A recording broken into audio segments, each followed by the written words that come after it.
Bonjour, vous êtes Alban de Boisredon. Oui. Vous avez eu hier 89 ans, bon anniversaire. Merci. Enfant, vous étiez à l'école à l'abbaye de la Pierre-qui-Vire dans l'Yonne et les moines vous emmenaient souvent à la basilique de Vézelay. Et à Vézelay, enfant, vous avez été très marqué par ce chapiteau roman où on représente Judas qui est pendu et à côté le bon berger qui porte manifestement non pas la brebis mais Judas. Est-ce que vous pouvez nous dire pourquoi vous avez été marqué par ce tableau?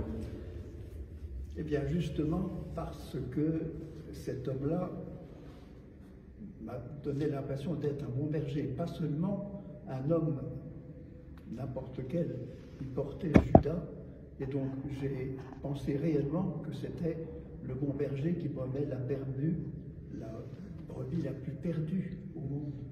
Ça m'a travaillé pendant des années, et lorsque je suis tombé en retraite, j'ai appris à peindre, et j'ai désiré que cette expression de la miséricorde de Dieu infinie, jusqu'à aller chercher Judas, à l'époque où ça a été sculpté, Judas était le pire des traîtres. Comment se fait-il que cet homme ose aller chercher Judas comme bon pasteur? Donc ça m'a fait travailler, et par la suite, j'ai exprimé dans une peinture, que vous allez voir tout à l'heure, deux peintures, cette même expression de Jésus qui va rencontrer Judas dans le cœur de sa miséricorde, et ce qui peut me toucher moi, parce que si Jésus va chercher Judas, il peut peut-être me chercher moi aussi. Mais nous allons voir vos tableaux. Nous sommes face au premier tableau qui représente le lavement des pieds, et il y a quelque chose de spécial dans votre peinture. Alors, cette peinture, on revient en arrière. Avant que Jésus aille chercher Judas, il a lavé les pieds de Judas. Le jour du jeudi saint, j'ai eu un jour une impression forte, mais il a non seulement lavé les pieds des apôtres, mais ceux de Judas. Et je me suis dit, qu'est-ce que Jésus a pu vivre en lavant les pieds de Judas? Parce qu'il voit Judas avec la bourse pleine des 30 deniers. Donc, de mon point de vue, Jésus s'aperçoit à ce moment-là que la passion commence, Judas va le livrer. Alors qu'avant, il a dit, l'un de vous me livrera. Mon point de vue personnel, c'est qu'il découvre à ce moment-là que c'est Judas. Ah, c'est toi qui vas me livrer. Maintenant, ce que tu as à faire, ou ce que tu es en train de faire, c'est beaucoup plus. Là, fais-le vite, parce que je t'accompagnerai jusqu'au bout. Et ce tableau est un tableau où j'ai voulu que Jésus soit seul face à Judas et qu'il le regarde avec beaucoup de compassion, beaucoup, même plus que ça. Il sait que Judas va le livrer, il ne l'en empêche pas. Jésus, là, va au contact de celui qui va le livrer. Il se livre à celui qui va le livrer. Il va au contact de celui qui va pécher. Alors qu'un autre tableau, que nous allons voir tout à l'heure, est un petit peu différent. Vous me disiez que c'est le seul tableau, à votre connaissance, où Jésus regarde Judas. C'est le seul tableau où quelqu'un a pensé à ce que Jésus a pu vivre en lavant les pieds de Judas. Il n'y a pas de tableau au monde à ma connaissance. Il y a des tableaux où Jésus lave les pieds des apôtres. On regarde Jésus laver les pieds des apôtres. Là, c'est le regard de Jésus qui est important. Ce n'est pas Judas qui m'importe. C'est la façon dont Jésus se livre. Le mouvement du tableau, d'ailleurs, il va vers Judas. Il ne se retire pas de lui.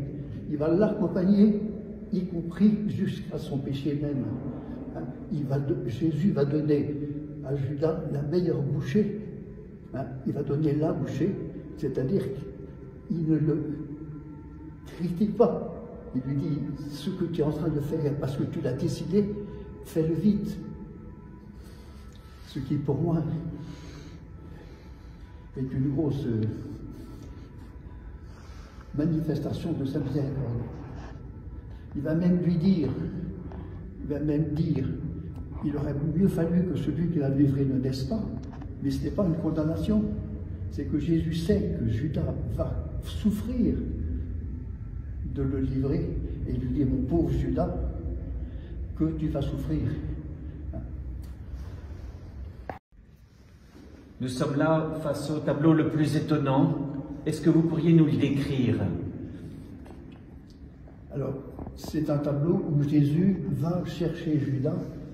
Jésus n'est pas encore ressuscité, il est encore nu, il sort de linceul, il va chercher Judas aux enfers, puisqu'on le dit dans le credo. J'ai pris ce tableau dans un lieu un peu infernal. Il y a des nuages qui veulent éteindre tout, mais il y a la lumière qui sort. Jésus va prendre Judas, il va lui dire, tu as été jusqu'au bout de ta perdition, mais en cela, moi, j'ai été au bout de mon amour pour les hommes, donc pour toi, viens avec moi. Voilà. Alors, le tableau, on voit Jésus, il y a la bourse qui est vide. Judas a rendu les 32 deniers. Judas, de mon point de vue, n'avait pas du tout l'idée que Jésus allait souffrir, puisqu'il pensait que comme il était le Messie, il allait faire fuir les Romains. Donc Judas a été malheureux jusqu'au bout, il s'est pendu. Certains m'ont dit, mais il n'a pas cru à la miséricorde de Jésus, mais d'autres m'ont dit, mais oui, mais il n'était pas là quand Jésus a dit, pardonne-leur.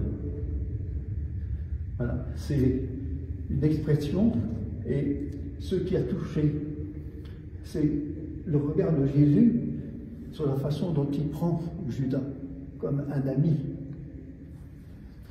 Et il l'embrasse comme Judas l'avait embrassé au Jardin des Oliviers. Il y a le retour, mais il le regarde avec toute l'affection, toute la miséricorde qu'il met dans ce tableau.